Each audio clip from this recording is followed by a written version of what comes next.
सामने report card पेश करने का, क्योंकि पिछले 5 सालों से जो सरकार में भारतीय जनता पार्टी के नेतृत्व में जो कार्यरत ये सरकार रही है, लेकिन दुख की बात ये है और खेद भी होता है कि लोकतंत्र में जो है एक तरफ तो लोकतंत्र को कमजोर करने का प्रयास भारतीय जनता पार्टी करती है। जो हम देखते हैं कि पार्लियामेंट का सेशन होता है तो पार्लियामेंट का सेशन चलने नहीं दिया जाता, जो जनता से संबंधित मुद्दे हैं वो मुद्दों पे भी बहस होने नहीं दी जाती। और साथ साथ राज्य में भी अगर आप देखेंगे तो जितने भारतीय जनता पार्टी शासित राज्य हैं, मैं खुद 3 बार विधायक रह चुका हूं और कम से कम अपेक्षा है कि ज्यादा से ज्यादा दिन अधिवेशन के हों, ताकि आम जनता से जुड़े हुए प्रश्न जो है और जो डिसीजन मेकिंग, लॉ मेकिंग के ऊपर जो भी चर्चा है, बहस है, वो लोकतंत्र में अधिवेशन के माध्यम से सभागृह में होनी चाहिए। लेकिन भारतीय जनता पार्टी का ये प्रयास रहा, हमेशा प्रयास रहा कि कम से कम दिनों के लिए अधिवेशन लिए जाएं, ताकि इन बातों को उजागर करने का, एक्सपोज करने का विपक्ष को मौका नहीं दिया जाए।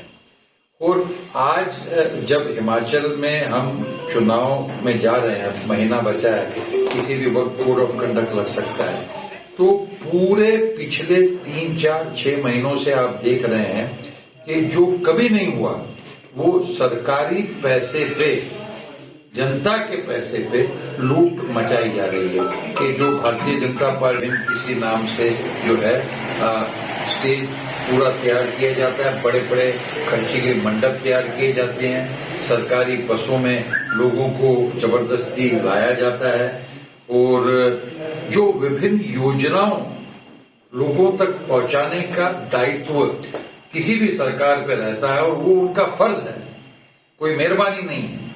उन लोगों को जबरन जो है ला के ऐसी बैठकों में बिठाया जाता है और एक प्रकार से उनकी नुमाइश की जाती है। ये बहुत गलत तरीका लोकतंत्र में जो है भारतीय जनता पार्टी द्वारा किए जा रहा है और ऐसे प्लेटफॉर्म्स पे पूरे तरीके से भारतीय जनता पार्टी का प्रचार किया जा रहा है। चारों तरफ भारतीय जनता पार्टी के झंडे लगाए जा रहे हैं कि जैसे कि ये सरकारी कार्यक्रम नहीं हो, ये भारतीय जनता पार्टी का कार्यक्रम, लेकिन पैसा पूरा ये जो है सरकारी है, ये जनता का है।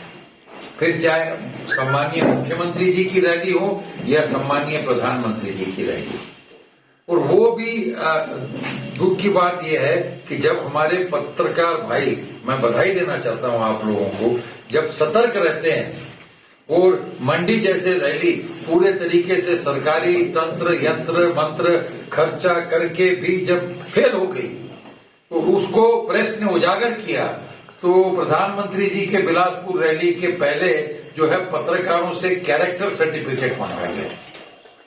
तो ये कौन सी प्रथा है लोकतंत्र में कि जो पत्रकार भाई साथी हमारे अपना काम कर रहे हैं, उनका फर्ज अदा कर रहे हैं, उनको उसके लिए बधाई देने के बजाय जो है आप उनसे कैरेक्टर सर्टिफिकेट मांग रहे हैं। तो इस ऐसी सभी बातों का जो है भारतीय जनता पार्टी का असली चाल, चरित्र और चेहरा दिखता है।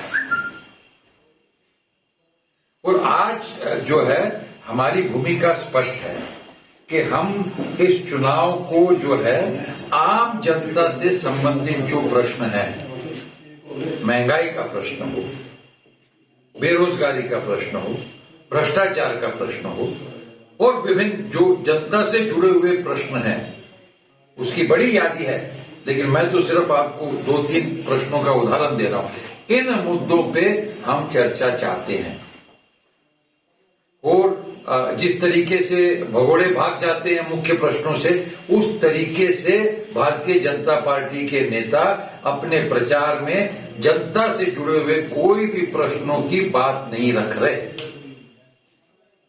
और कोई विद्यार्थी भी स्कूल या कॉलेज में जाता है तो पूरे वर्ष की पढ़ाई के बाद उसको रिपोर्ट कार्ड उसके परीक्षा के माध्यम से देना पड़ता है। और किसी भी सरकार के लिए ये बहुत ही जरूरी है कि 5 साल के कार्यकाल में सरकार बनाने के पहले चुनाव प्रचार में आपने क्या वायदे किए, आपके मैनिफेस्टो में क्या था, आपने कैंपेन में क्या कहा था, उन वादों को कितना इंप्लीमेंट कर सके और आपकी अचीवमेंट्स क्या है, इसका रिपोर्ट कार्ड देना बनता है। लेकिन आप भारतीय जनता पार्टी की जहां जहां सरकारें हैं उनका हथकंडा है कि वो कभी भी अपना रिपोर्ट कार्ड पेश नहीं करते। बेफजूल की बातें, दिशा भूल करने का, अटेंशन डिफ्लेक्ट करने की बातें, और हद तो तब हो जाती है तब वो पूछते हैं कि कांग्रेस ने क्या किया। तो कांग्रेस तो विपक्ष में है, विपक्ष का मैंडेट मिला है, विपक्ष में हमने क्या काम किया ये जनता जानती है। आपका भ्रष्टाचार, आपकी कमियां, आपके जुमले अगर एक्सपोज हुए तो वो कांग्रेस के माध्यम से हुए हैं। आज जो है कोविड जैसे काल में भी हिमाचल में भ्रष्टाचार हुआ, किसने इस्तीफा दिया, किसको देना पड़ा, ये सारी जानकारी आपको है।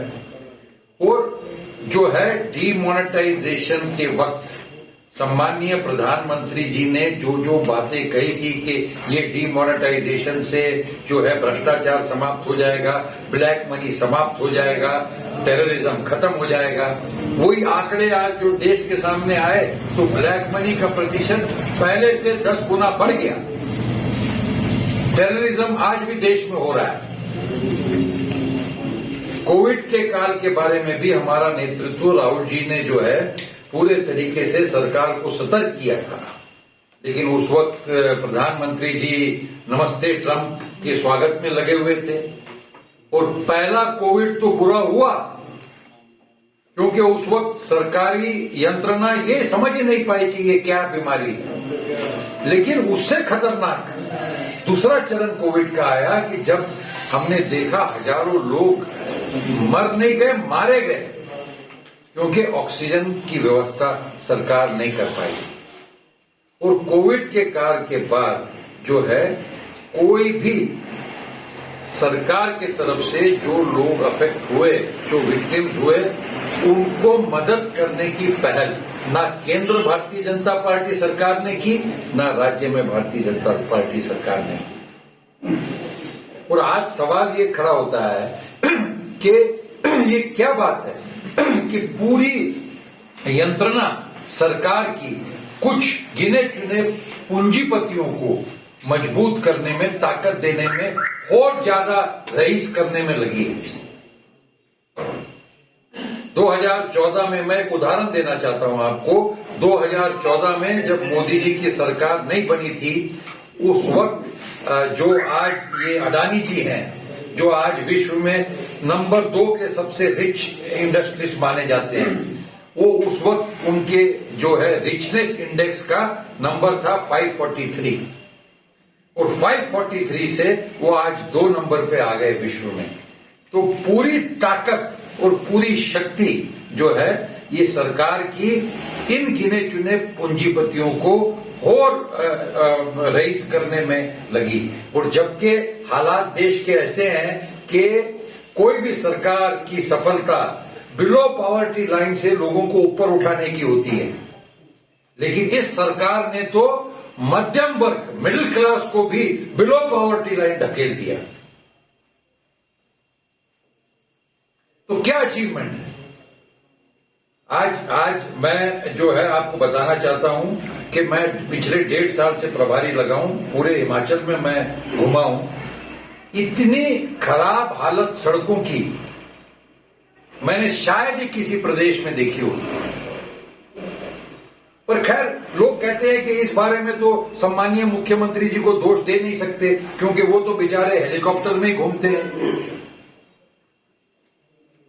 तो धरातल पे क्या है उसकी जानकारी उनको शायद इस वजह से नहीं है। लेकिन आज पूरे देश में ये देवभूमि है, भगवान का आशीर्वाद इस प्रदेश को प्राप्त है, लेकिन इस प्रदेश के पोटेंशियल को रियलाइज करने का कोई भी प्रयत्न भारतीय जनता पार्टी सरकार ने पिछले 5 सालों में नहीं किया। आज सबसे ज्यादा टूरिज्म पोटेंशियल इस स्टेट में है, लेकिन टूरिज्म पोटेंशियल की सबसे पहली मांग इंफ्रास्ट्रक्चर डेवलपमेंट होती है।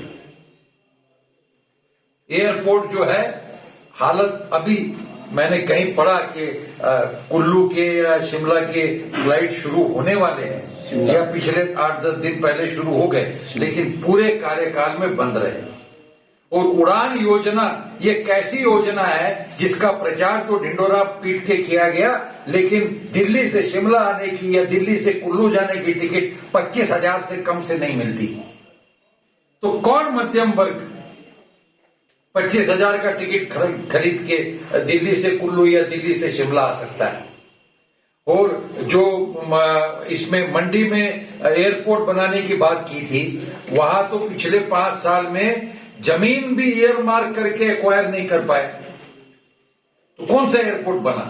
धर्मशाला का मेहरबानी से एक एयरपोर्ट चल रहा है, लेकिन मैंने पूरी जानकारी दी। धर्मशाला के एयरपोर्ट के इर्द गिर्द बहुत लैंड है, बड़ा जो जमीन का टुकड़ा है, वो अगर एक्वायर करे सरकार तो धर्मशाला में बड़े प्लेन्स लैंड कर सकते हैं। अभी फिलहाल छोटे प्लेन लैंड करते हैं। तो बड़े प्लेन लैंड करने से चार्टर फ्लाइट्स आएंगी, टूरिस्ट आएगा, एम्प्लॉयमेंट पोटेंशियल बढ़ेगा, सेल्फ एम्प्लॉयमेंट पोटेंशियल बढ़ेगा। लेकिन इस सरकार ने उसके बारे में कोई पहल नहीं की। डबल इंजन की बात जो है इन्होंने पिछले चुनाव में की, लेकिन डबल इंजन सरकार बनाने के बाद पूरा डिरेल हो गया। हम देखते हैं कि बड़े बड़े प्रोजेक्ट्स जो है इंडस्ट्री जो है गुजरात में ले जाई जाती है। अभी महाराष्ट्र जिस स्टेट से मैं बिलोंग करता हूं, आपने पेपरों में पढ़ा होगा कि फॉक्सकॉन कंपनी जो है महाराष्ट्र से छीन के गुजरात लेके गई, कर्नाटका में लगाई गई। तो क्यों नहीं भारतीय जनता पार्टी सरकार के माध्यम से हिमाचल में कोई बड़ी इंडस्ट्री लगाने का प्रयास पिछले 5 सालों में हुआ?